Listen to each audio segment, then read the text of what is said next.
Star players, calling the season, Hail Varsity. Open the floor for questions. Raleigh, in a game like this, where it's your last non-conference game, and you're coming off just everything that went on in Hawaii, how important was it to set the tone right away defensively and just make sure that you guys brought that energy from the jump? Yeah, I think for us, coming off that successful trip and with one game left in the NonCon, just really sealing it, I guess you could say, and finishing strong. And I think it's put us in a great position going forward. But we definitely have some work to do all around. I mean, we were a little careless with the ball and gave up a lot of offensive rebounds this game. But I think for us, it's kind of just staying with our principles and everyone being on the same page. And I think we saw flashes of that in Hawaii and throughout the preseason, and we just need to keep building on it.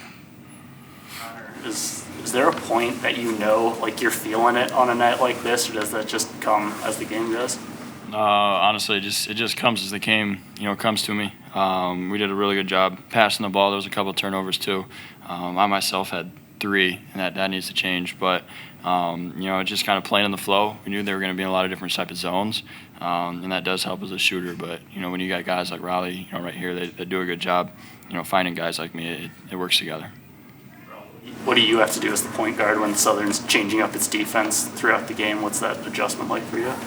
Yeah, I think we just need to get into certain sets. Obviously, they try and slow the game down a little bit, I think, switching on us and cause havoc. But I think for me, just pulling it out, getting us set in our positions, and then also running. We knew we could get out in transition versus this team. And I think versus zone, getting out in transition, offense rebounding's key to beat a zone. I think we did that pretty well. For both of you guys, where do you feel like this team has grown the most since the beginning of non-conference play, those first 2 games against Rio Grande Valley and the Cookman to where you guys are now? I think we just, we've gotten a lot better and still need to improve. I think it's good to be successful in these type of games and really see.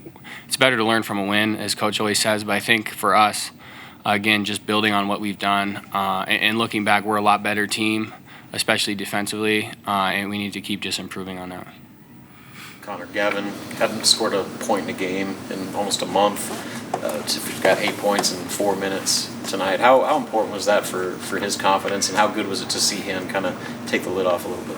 It's huge for all of us. We're the type of team that loves to see your teammates succeed. And for him to come in and still be ready after, that drought, to be able to come in and just be able to play, like he does, and knock down 2 threes and, get a good layup too, to be able to have that energy. It's hard to do, when situations like that. So, I'm really proud of him. We're all pretty proud of him and happy for him.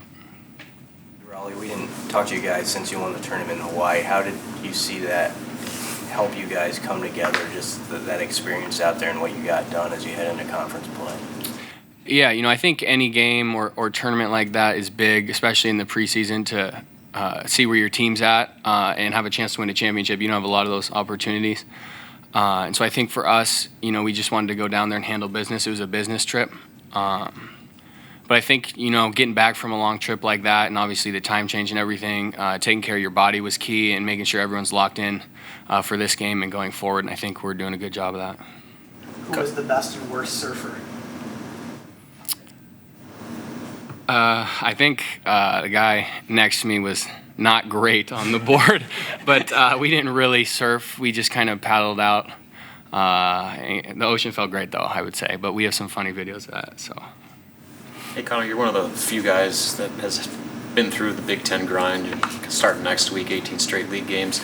I guess what's kind of the message about what lies ahead with nothing but league play from here on out? It's going to be a gauntlet. It always is every year. That's just what the Big Ten is, and we got a really, really, really good team coming in here, to start things off in this back end of it.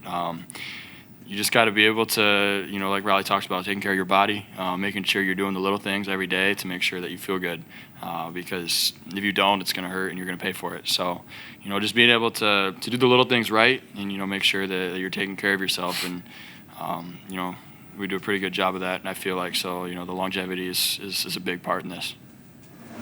Anything else for players? Okay, thank you, guys. Thank you, guys. Thank you. Let's come from Harley.